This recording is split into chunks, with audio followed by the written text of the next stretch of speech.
Hi guys, friends, hi bros, sisters, ladies, and every guys out there. I want to say thank you to all of you that are subscribed and all of you that are viewing my videos. I want to say thank you and I wish you a best time in the season we are now, the coronavirus season. The Christmas is coming around the corner and I wish you and everybody a pleasant time. So today we're going to be doing a little bit something different. If you have one of these, the Western Digital Element, which is just an external encoder that you put somewhere on your table, and you have a problem, maybe it's corrupt, you cannot access your files or stuff inside, or maybe you just like it because of the small foreign factor that is on the table very close to your computer.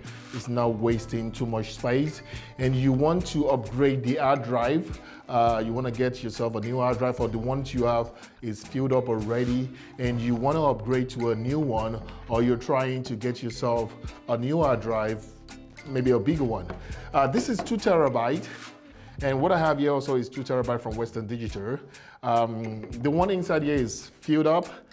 Probably you have a situation whereby you cannot access the one inside, or for one reason you have to open it and try to change what is inside and stuff like that. First thing first, it's a little bit noisy when it's beside your computer when you're editing or doing something like that. It's a mechanical disc inside, so it spins, it's a little bit loud.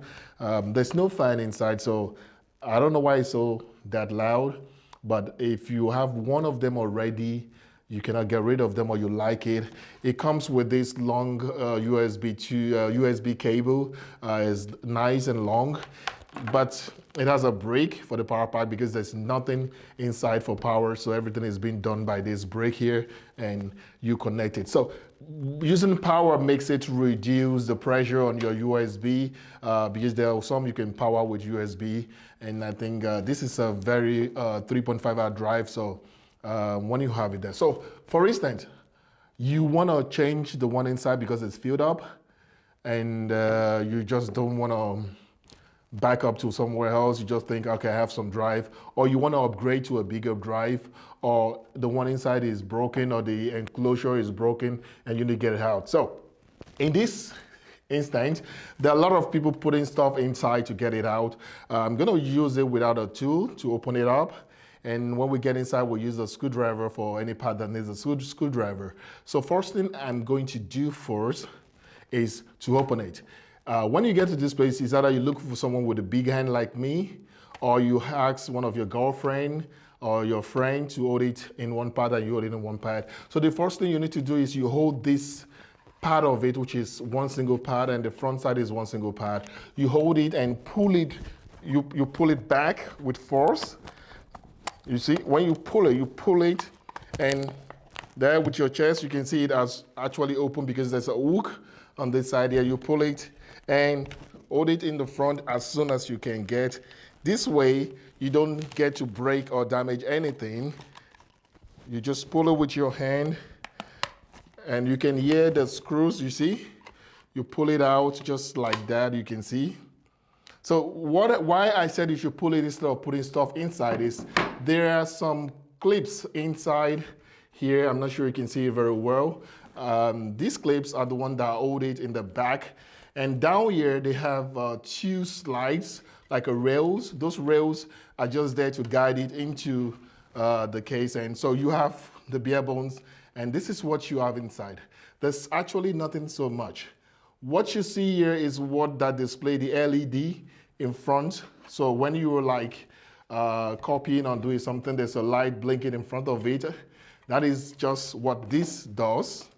It's not a device that can get broken or whatever. Just transfer the light to the front. So you can remove it just like that and bring it out from the front like that. Just don't break it, keep it somewhere because you might still be using it when you finally get to upgrade. So we need to remove the drive and this controller out of this case. So if you look at it very well, this feet, there are rubbers that prevent it from shake. And you could actually push it to this side, but because there's no way to push it to this side, there's only way to push it to the other side. So look, there's some corners in the corner piece. You just push it to the other side, which is, should I call it the front, but they are just sides. Just push it to the other side, push the down part a little bit also, and just push the rubber feet. Try not to push the device himself, and everything just falls off easily like that. So there are these feet. There are 4 of them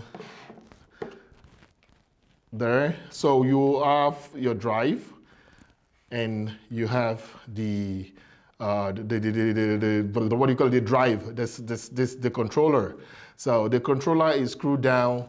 You see one screw here for the controller, and there's one at the back. Most of these enclosure are almost the same.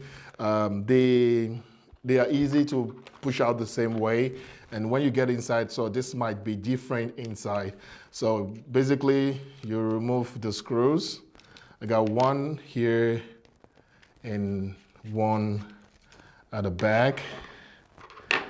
Try to keep everything in the same place. And this is a metal that is used to hold it down, so it prevents it from shaking and breaking. And you know it's connected to the drive down here, and you need to just push it down to pull it out. There. So that is everything inside. And you have your drive, the old one. Maybe you need to copy what is inside if your enclosure is broken. That is, if this controller is broken. So maybe you need to just do that. Or probably you just want to exchange it to a bigger one. That means more storage, more gigabyte. And after you've done that, you just try to put it back the same way you brought it out, which is this way. There. It's very easy. Put in the 4 screws. The screws are 2. One is with a washer. The one with the washer is the one for the side. And the one without washer is the one that goes in the front. And basically screw it back in. Just like that. And the side, this one is the one holding the USB connector. And I'm gonna put it on the table. And I'm gonna like screw it back down there. So you put back the feet. The one holding them into the cage. You put everything back there.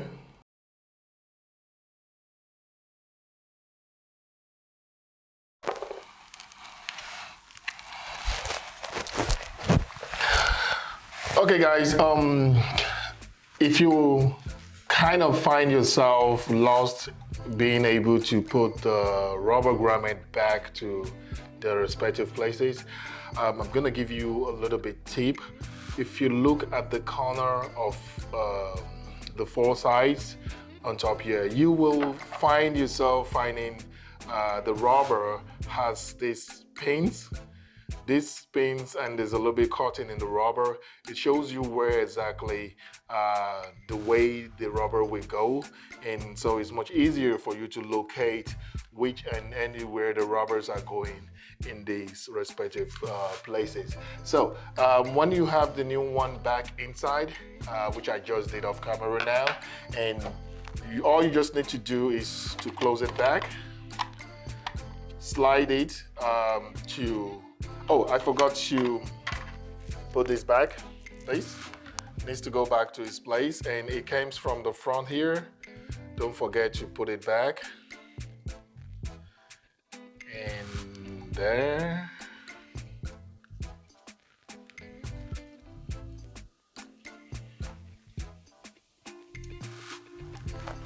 Yep. And it goes inside their back. That is for the LED light. So don't forget to put it back inside. And this, try to put it back inside without it damaging anything. And when you push it to almost towards the end, try to close the tops before you push it back inside so that it can key at the back. Then you just push everything back inside into their respective places. So that is it, guys. That is it for you on how to upgrade your encoder, that's your external encoder, from a small terabyte to a bigger one. And if you do have any questions, you can leave it down there in the comment below. For those of you, my bros, my brothers, my sisters and friends that has not subscribed, try to subscribe to get more content from me. If you have any question, like I said, drop it down there. Subscribe and share this video if you like it and you find it very useful. Thumb up for the YouTube algorithm and stuff like that. So guys, I hope to see you in the next video. And if you have any questions, just throw it down there and I'll be very glad to reply. Udabo.